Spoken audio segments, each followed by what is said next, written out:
Hello, welcome back. Tonight we're going to be discussing kind of the league leaders as of Thursday, December 2nd, 2021.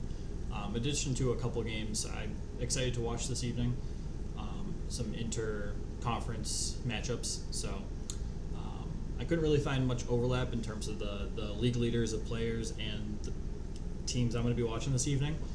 So we're Minnesota Wild jersey. It's Mikael Granlund. I don't know if you can see the 64. Played on the Wild for quite a bit. I love Granlund, fantastic player.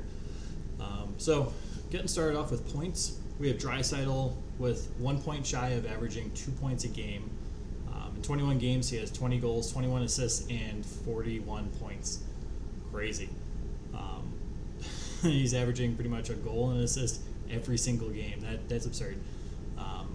And right behind him, we have McDavid, 21 games as well played.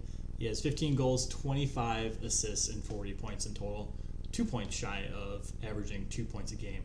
Again, just absurd. So in third place, we have Alexander Ovechkin. 23 games. The ageless Ovi. Ageless Ovi. That's a good nickname for him. 19 goals in 23 games. 18 assists and 37 points.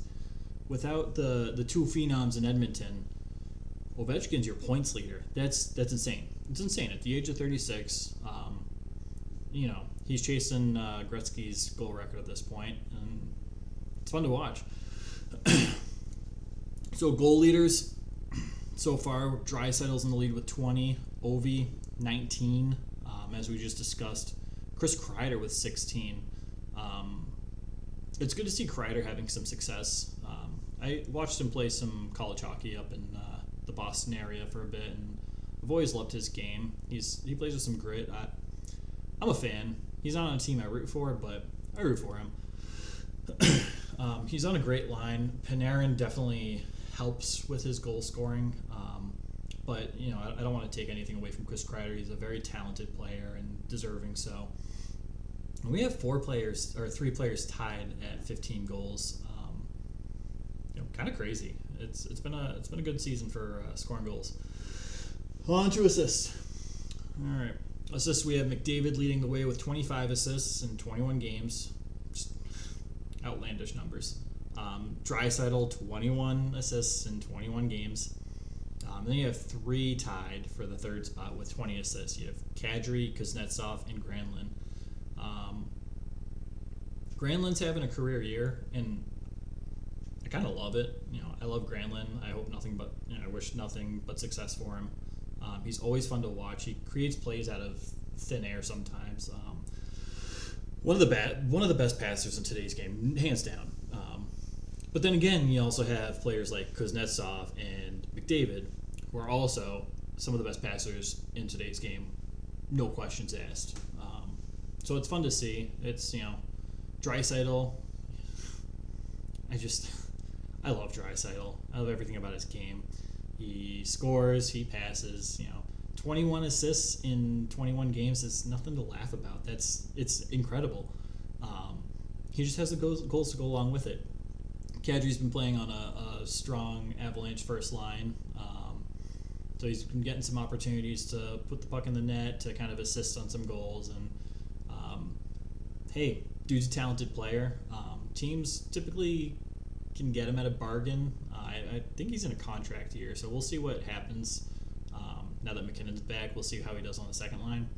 But he's kind of a bargain because he's just notorious for exiting the first round of the playoffs and just by being suspended, by doing something utterly dumb.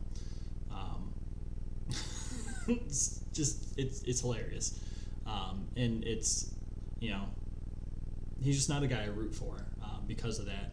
Because he needs to clean up his game. He puts his emotions before his team sometimes. And as a professional making multi-million dollars every year, you gotta be able to figure that out. And he hasn't quite done that. So he's still kind of a bargain, but nonetheless, is a super talented player. Even when he was with Toronto, oh my God, dude he can score, he can pass, he can skate, he can play a gritty game. just overall a good player. So we'll see what happens. Hopefully, he keep his nose clean and be a big part of the Avalanche success moving forward. And we'll see what happens. But for now, he sits at third, tied for third with 20 assists, and good for him. The two games I'm going to be watching tonight, they start in just a couple minutes. The Bruins at Nashville. They've both been kind of odd teams. The Bruins are 11-8. Nashville is 12-9. The Bruins don't have any overtime losses. I guess Nashville doesn't either. I'm surprised. There's only a handful of teams that don't have any overtime losses. So it should be a good game. Nashville's starting to have their top guns click, and the Bruins, quite the contrary. Marchand's out. DeBrusk asked for a trade. Cassidy, I don't know when he's going to be back from protocol, the COVID protocol. Bruins are kind of in turmoil right now, not playing great hockey. We'll see. I like Nashville, though. I like Nashville at home. I think they're really getting into their stride, and we'll see. Players to watch, PTW. For the Bruins, for me, it's got to be DeBrusk. Everyone else, you got the top line. One of them's out. You got Pastrnak, you got Bergeron. They're always fun to watch. McAvoy, hops into the play. Really, the defense is fun to watch. The goaltenders have been good. I don't know, but for me, it's DeBrusk. He's back. He's one game removed from requesting a trade publicly, which respect. We'll see how he comes out tonight. We'll see how he responds. This should be a second game without Cassidy behind the bench, and maybe that translates to success. I don't know. Sacco didn't seem to play him all that often last game. We'll see. And really an intriguing player, Eli Tolvanen. He's played 22 games this season. He has 1 goal, 5 assists for 6 points. Last season was his sophomore campaign, and he averaged over a half point a game last year. It was, fantastic young player. I expect him to kind of pick it up, kind of turn his game around, get a few more points under his belt. He showed a lot of flashes of brilliance this season, as he did last season. So he's going to be a player I'm watching. Going to be fun to watch him, see what he can do tonight. If he can put the puck in the net, get another assist, or I don't know. We'll see.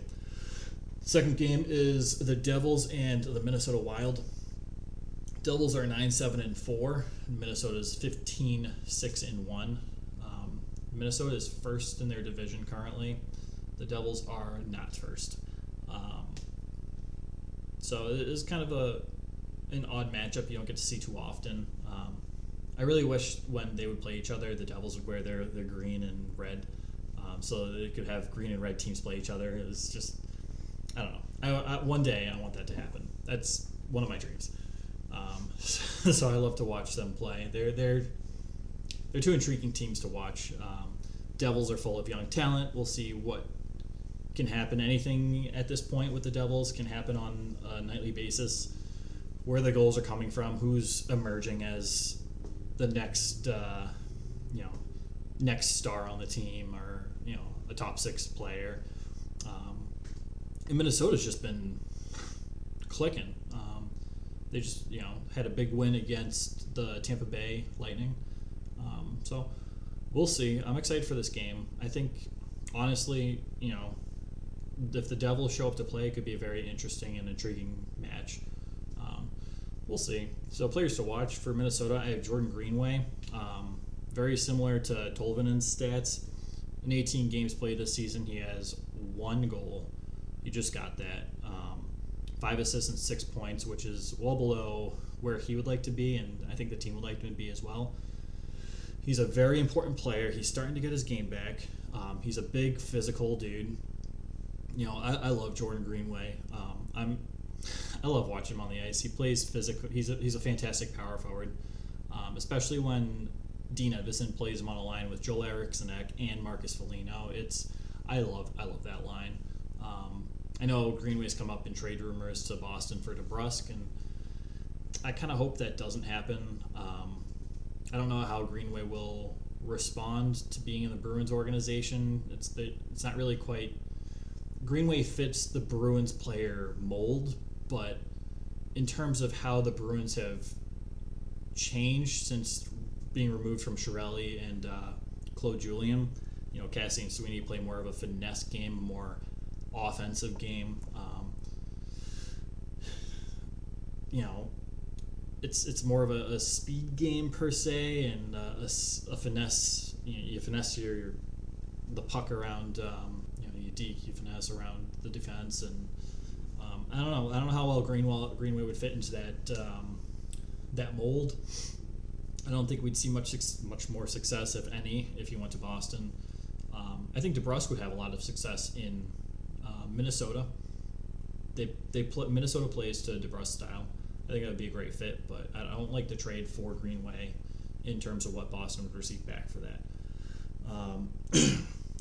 Last player to watch is Jack Hughes. Makes his return tonight after playing 3 games, getting injured. He has 2 goals, 1 assist in 3 games. This is his first game back after signing that 8x8 contract. So we'll see how he responds. We'll see how he does.